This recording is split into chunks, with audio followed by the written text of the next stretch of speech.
একজনে করে লইলে ওই স্যারের কাছে আয়সা ক্রিকেট স্কুলে পড়ে প্রাইভেট পড়াকালীন। আচ্ছা ঠিক আছে, স্কুলে পড়তো, তারে প্রাইভেট পড়াইতো। প্রাইভেট পড়াকালীন হ্যাঁ আর কি সম্পর্কটা কেমনে কেমনে লাগাইছে জানি না, তবে মেয়েরা শুনছি বই বুদ্ধি দেখায়া অনেক কিছু কয়ে হারা তারে তার আওতায় নিয়ে গেছে।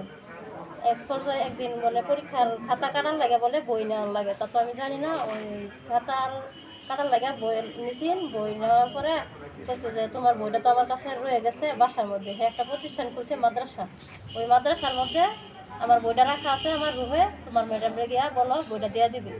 পরে ওই দিন ম্যাডাম বলে বাসায় আসছিল না, তা ওই স্যার গেহারা পিছারটা গেহারা দরজা আটকে হেরা, মানে আমাকে কী করছে তত আমি বুঝিনি।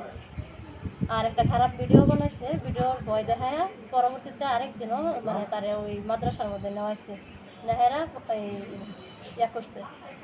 মানে বয়স 13 বছর। হ্যাঁ বয়স কত? বয়স 13 বছর। মানে 2 দিন জানতে পারছেন, এরকম 2 দিন করছেন আরো বেশি আপনারা জানছেন? এটা আমার জানা মতো আমি 2 দিনে জানি। স্কুলের একজন শিক্ষক, তার নাম আরিফ মিয়া, ওই স্কুলেরই যে একজন ছাত্রী সানিয়া ইসলামকে গত 28/6/2025 তারিখ সকাল 11টার সময় তার প্রতিষ্ঠানে ডেকে নিয়ে এসে ধর্ষণ করে।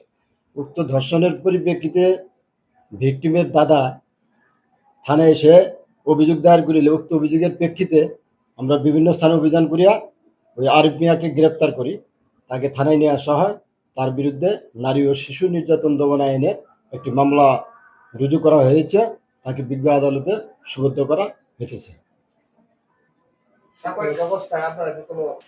প্রাথমিক জিজ্ঞাসাবাদে আরিফ মিয়াকে জিজ্ঞাসাবাদে সে তার সত্যতা প্রকাশ করেছে এবং এই ধর্ষণের বিষয়টি স্বীকার করেছে।